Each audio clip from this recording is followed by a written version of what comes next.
Here's a video to show you how to set up your continuous ink supply.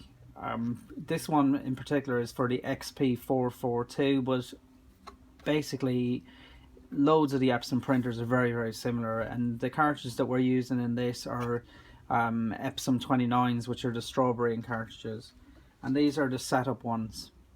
And the first thing to make sure that you do if you buy a new printer and you decide that you're going to use this system is to use the setup cartridges just to get the printer working correctly. So what we do is we have already done this. We have put in the Epson cartridges, got it all running through, so that way it sets up the printers calibrates it basically to how it should be. And then when we're ready to remove them, I'll just show you how we did remove them.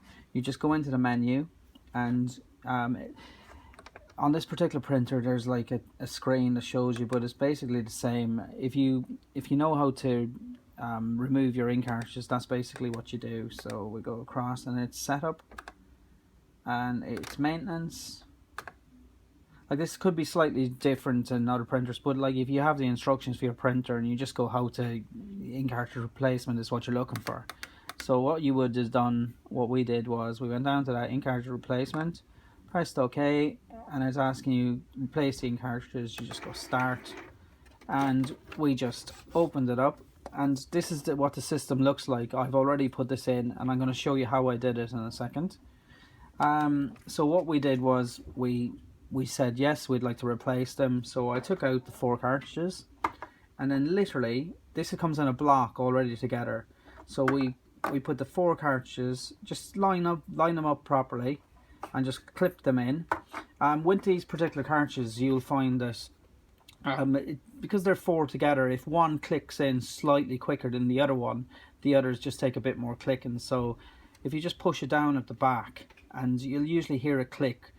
And as well, if it doesn't click, you just want to make sure, don't be afraid to give it a good push down, and just try and make sure that they're all clicked in. And these ones are, because we've already set these up. And as well, when you put them in, you'll get a message on your screen saying that it's unable to recognize the cartridges.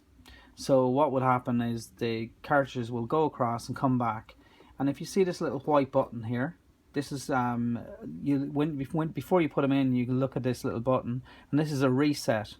So when it says, it'll show you maybe the 3 or 4 cartridges are unable to be read, so it will move itself across, and you will hold this little white button for 2 seconds. Just count 1 second, 2 seconds, just hold it and let go, and then you'll see the screen one of the colors will go out and it'll come across again, and you do that again. Same thing, hold it and you'll see another color will go out.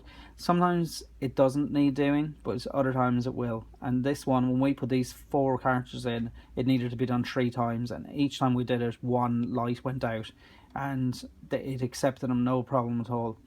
And the next thing then is, you've got your ink line here, and it's really important that this is nice and straight. Like, if you had it twisted like that, it just wouldn't work right. So what you're doing is you're making it as easy as possible for the ink to run through the line. So you don't want anything pinching or anything else.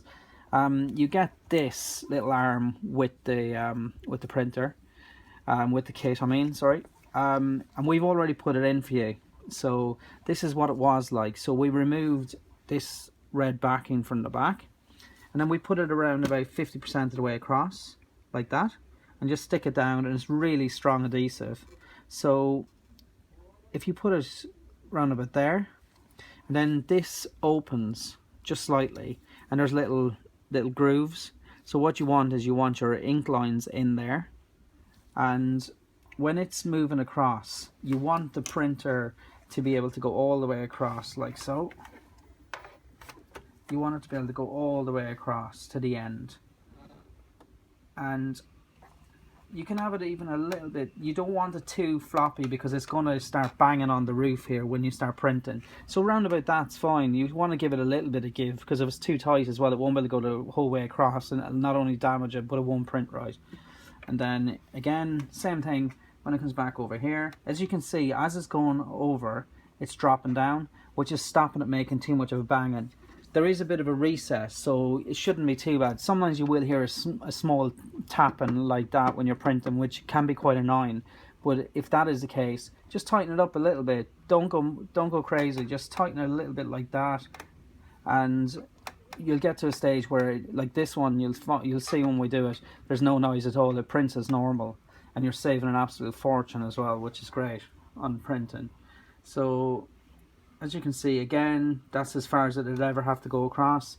Again, there's a little bit of slack, but very little. So there you go. And then as well here, you get one of these little clips, and this is to make it easier for when it's just keeping everything tidy. You could, if you wanted, even put a little bit of tape on here, but it's not necessary really. And the printer lid will go right down on top of this as well, and it doesn't affect the printing. And it's important to have it down because, you know, there's way less noise and everything. And this one, what we did was we took off the backing, we put that on there like that, we put the ink lines down through it, and then that clips in. And again, you don't want it to catch on it because that will stop the quality of the print, you know, you'll get air and everything else. So that was, like I said, went on there.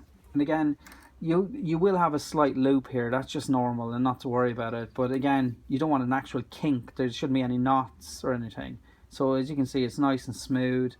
Our ink is basically, you know, just nice and level. You don't want it too much like that, just on a level surface like you would anything that you don't want to fall over.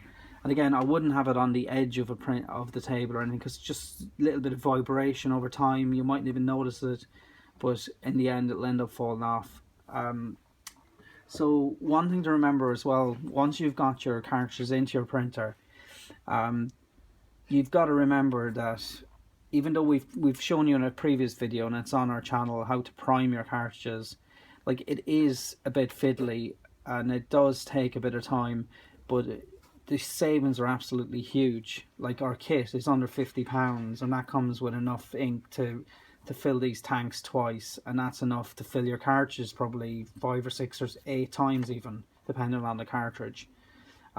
So it's absolutely, in our opinion anyway, it's definitely worth the bit of time that it takes fiddling, because when you get them in, and like, what you need to do is, first thing we do is we do a head clean, and just see how that is. You can run a nozzle check, and all these options are in your maintenance menu, and it's very normal with any cartridge when you first use it.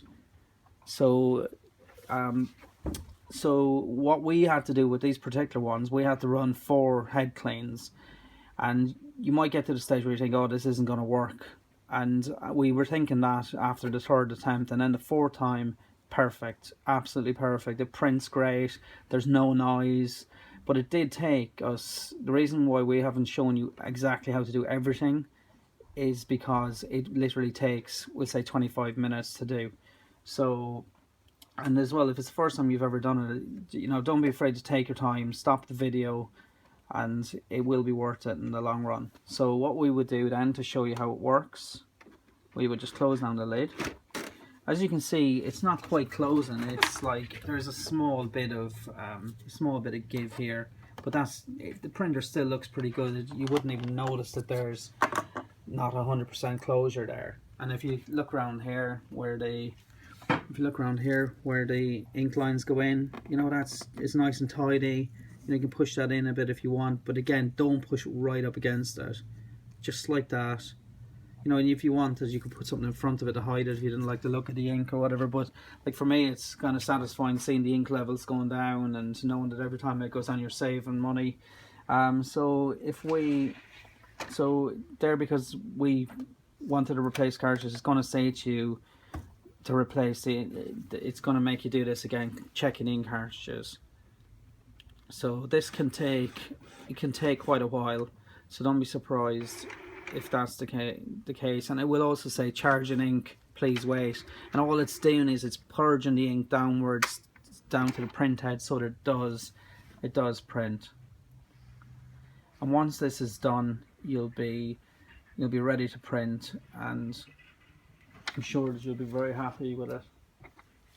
I'll just give it a second.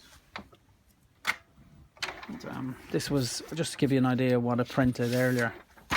And while we're waiting, we photocopied these, and like that's a pretty good match. Like this is on matte and this is on gloss, so it's never going to be exactly the same, but it managed to photocopy that really well. So I'm pretty sure you'll be glad. Don't be surprised if this takes about 5 minutes.